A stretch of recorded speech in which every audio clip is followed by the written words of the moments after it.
Well, hey everybody, it's Matt. Today is a very special day, June 16th. It was on this day, X number of years ago, that my wife Missy was born. It's a very special day in the Dabbs household, and so we're wishing Missy a happy birthday today. This coming Sunday is Father's Day.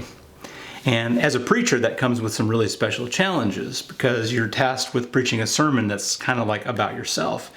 And what ends up happening is oftentimes men get a really bad rap on Father's Day. And that means that this coming Sunday, a number of men will sit in pews and listen to sermons about how they need to do a better job. Now, a little while back, we had Mother's Day. And on Mother's Day, there's no shortage of positive material about mothers, encouraging womanhood, encouraging the ladies of the congregation. Very easy to do, very natural to do. But when it comes to Father's Day, it's just like beat dad up day, beat up the men, talk about how we can do better. And I really am not convinced that that's really the best approach.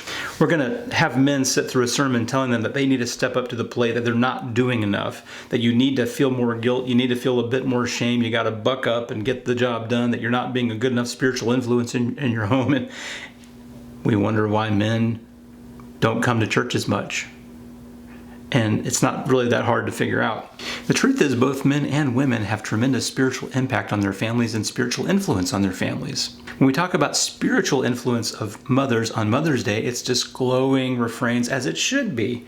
But as we talk about the spiritual influence of dads on Father's Day, it is almost inevitably you are wasting your influence, you are not doing enough good. There's all this messaging of you are not enough. Mothers, you are enough. Men, you are not enough. And I think that really just kind of needs to stop. Like, it really is just time for that to be over. Because the Bible talks about rejoicing with those who rejoice, and we need to be able to build each other up, encourage each other, to build each other up in love. It's a great opportunity for that at a time and a day when our country and places around the world are celebrating dads. Like, the one place that's negative on dads is going to be church. Like, can you imagine, like, in all the worldly places, like, there's positivity toward dad, and the one place where you find negativity is church. Like, that doesn't really seem correct to me. I don't want you to mistake this as a critique of Mother's Day. This is not to say we should do anything different on Mother's Day. This is to say we should be just as encouraging on Father's Day as we are on Mother's Day. Now, you would think that the way that fathers are communicated to, that every father is like a Homer Simpson. And as the mothers are communicated to on Mother's Day, like, every mother is like the best television mother that you can imagine, which is pretty much every television mother. And it's really time to see masculinity for the positives that it has. I think that there's a lot of positives to masculinity that just need to be recognized, that it's not all toxic. Like, toxic is toxic, masculine's not toxic. Feminine is feminine, feminine is not toxic. And we have a society that is feminizing more and more and try to kind of take the masculinity out of men. And I think that's really a misstep. We should take toxicity out of toxic things, right? Like, toxicity is toxic, but masculinity is not automatically toxic. Men are not automatically toxic. Men are not automatically dumb. Men are not automatically lazy. Men are not automatically manipulators. Like, we are not all Homer Simpson.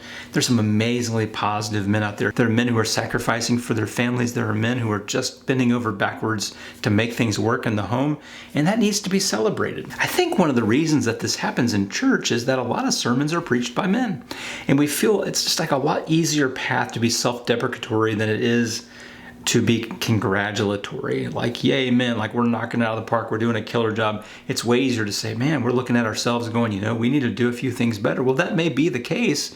I'm just struggling to see how Father's Day is a good time to mention that. Again, you go out into secular society and you watch secular people celebrate the men in their lives, and then you come into the church and you just hear, like, boy, men, you are not doing it. You were just wasting away over here.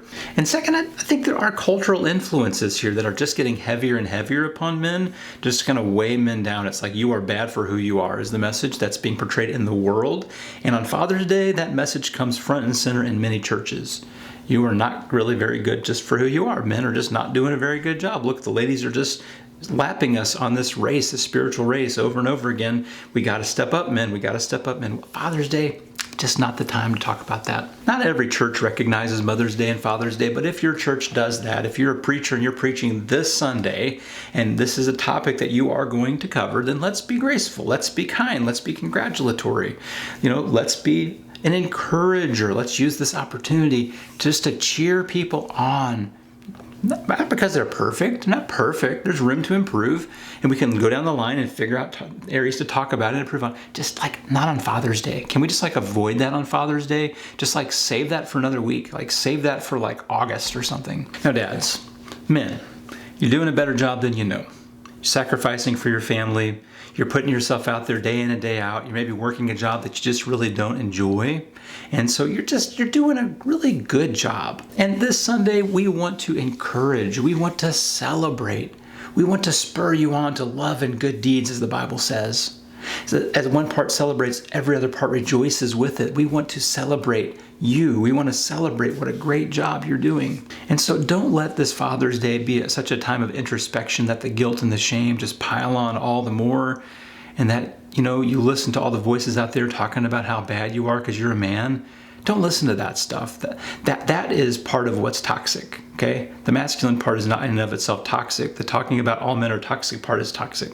So thank you, men. Thank you for stepping up. Thank you for being there for your family. Thank you for holding down jobs and doing things even though it's not the most fun. Thank you for taking the lids off the pickle jar. And sometimes you loosen the lid on the pickle jar so that your wife can open it up for you. I get it, because you loosen that up. And I hope that you have a wonderful Father's Day, that you feel so blessed, that you feel so loved, that you are surrounded with people who lift you up, who acknowledge the good things about you, and who can appreciate you for who you are. So thank you for being who you are. God bless you. And we will see you again very soon. Take care.